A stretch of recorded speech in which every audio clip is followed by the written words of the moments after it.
पितरों के समान है 3 वृक्ष, 3 पक्षी, 3 पशु और 3 जलचर। धर्मशास्त्रों के अनुसार पितरों का पितृलोक चंद्रमा के ऊर्ध्व भाग में माना गया है। दूसरी ओर अग्निहोत्र कर्म से आकाशमंडल के समस्त पक्षी भी तृप्त होते हैं। पक्षियों के लोक को भी पितृलोक कहा जाता है। तीसरी ओर कुछ पितर हमारे वरुण देव का आश्रय लेते हैं और वरुण देव जल के देवता हैं, अतः पितरों की स्थिति जल में भी बताई गई है। 3 वृक्ष। नंबर 1, पीपल का वृक्ष। पीपल का वृक्ष बहुत पवित्र है। एक और इसमें जहाँ विष्णु का निवास है, वहीं यह वृक्ष रूप में पितृदेव हैं। पितृपक्ष में इनकी उपासना करना या इसे लगाना विशेष शुभ होता है। नंबर 2, बरगद का वृक्ष। बरगद के वृक्ष में साक्षात शिव निवास करते हैं। अगर ऐसा लगता है कि पितरों की मुक्ति नहीं हुई है, तो बरगद के नीचे बैठकर शिव जी की पूजा करनी चाहिए। नंबर 3, बेल का वृक्ष। यदि पितृपक्ष में शिव को अत्यंत प्रिय बेल का वृक्ष लगाया जाए तो अतृप्त आत्मा को शांति मिलती है। अमावस्या के दिन शिव जी को बेल पत्र और गंगा जल अर्पित करने से सभी पितरों को मुक्ति मिलती है। इसके अलावा अशोक, तुलसी, समी और केले के वृक्ष की भी पूजा करना चाहिए। 3 पक्षी।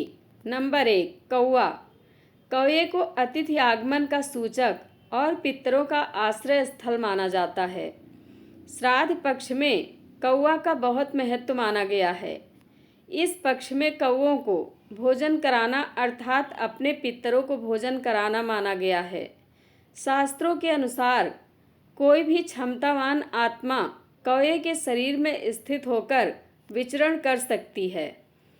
नंबर 2, हंस। पक्षियों में हंस एक ऐसा पक्षी है जहाँ देव आत्माएं आश्रय लेती हैं। यह उन आत्माओं का ठिकाना है जिन्होंने अपने जीवन में पुण्य कर्म किए हैं और जिन्होंने यम नियम का पालन किया है। कुछ काल तक हंस योनि में रहकर आत्मा अच्छे समय का इंतजार कर पुनः मनुष्य योनि में लौट आती है या फिर वह देवलोक चली जाती है। हो सकता है कि आपके पितरों ने भी पुण्य कर्म किए हों। नंबर 3, गरुड़। भगवान गरुड़ विष्णु के वाहन हैं। भगवान गरुड़ के नाम पर ही गरुड़ पुराण है, जिसमें श्राद्ध कर्म, स्वर्ग, नर्क, पितृलोक आदि का उल्लेख मिलता है। पक्षियों में गरुड़ को बहुत ही पवित्र माना गया है। भगवान राम को मेघनाद के नागपाश से मुक्ति दिलाने वाले गरुड़ का आश्रय लेते हैं। इसके अलावा क्रौच या सारस का नाम भी लिया जाता है। 3 पशु। नंबर 1, कुत्ता। कुत्ते को यम का दूत माना जाता है। कहते हैं कि इसे ईथर माध्यम की वस्तुएं भी नजर आती हैं। दरअसल कुत्ता एक ऐसा प्राणी है जो भविष्य में होने वाली घटनाओं और ईथर माध्यम अर्थात सूक्ष्म जगत की आत्माओं को देखने की क्षमता रखता है। कुत्ते को हिंदू देवता भैरव महाराज का सेवक माना जाता है। कुत्ते को भोजन देने से भैरव महाराज प्रसन्न होते हैं और हर तरह के आकस्मिक संकटों से वह भक्त की रक्षा करते हैं। कुत्ते को रोटी देते रहने से पितरों की कृपा बनी रहती है। नंबर 2, गाय। जिस तरह गाय में सभी देवी और देवताओं का निवास है, उसी तरह गाय में सभी देवी और देवताओं का निवास बताया गया है।